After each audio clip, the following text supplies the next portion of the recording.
Leading the Whitewater Valley into the future of how you get news. The best coverage in the Whitewater Valley from the best news source. Kicks 96 and WHON Video News with Jeff Lane. What does it mean for a woman with diabetes knowing Reed's Wound Healing Center treats difficult-to-heal wounds with a success rate greater than 90%? More than you know. More than you know is closer than you think. Reed Hospital and Healthcare Services. Welcome to Kicks 96 and WHON Video News. It's Tuesday, May the 20th. I'm Jeff Lane. It was a scary morning for a couple living in Ravenna Park in Richmond today. A burglar entered a home in the 200 block of South 31st Street at around 4:40 this morning. A Richmond police officer at the scene this morning indicated that the suspect got on the roof and gained entry through a second-story window. The suspect had tried to open every screen on the lower level. A female occupant was upstairs during the burglary.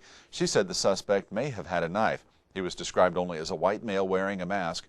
Her husband was downstairs. No injuries have been reported.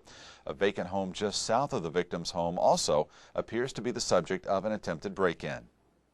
There was a fatal car accident this morning in Preble County. We have only a few details, but here is what we know so far.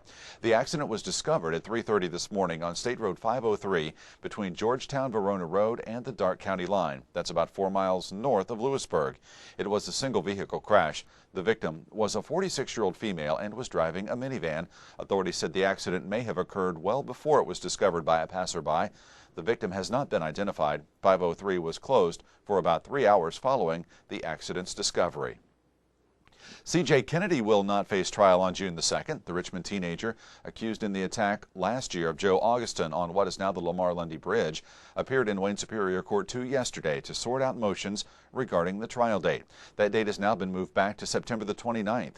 In a private portion of the hearing, attorneys discussed a search warrant to obtain Kennedy's DNA to match it against DNA taken from a rock used in the attack.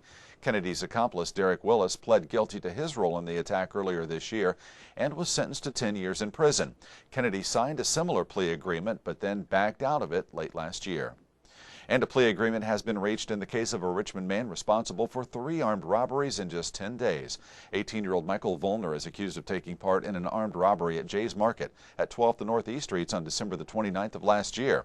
Then on January the 5th, he helped to rob a Pizza King delivery driver at gunpoint in the 400 block of South 8th.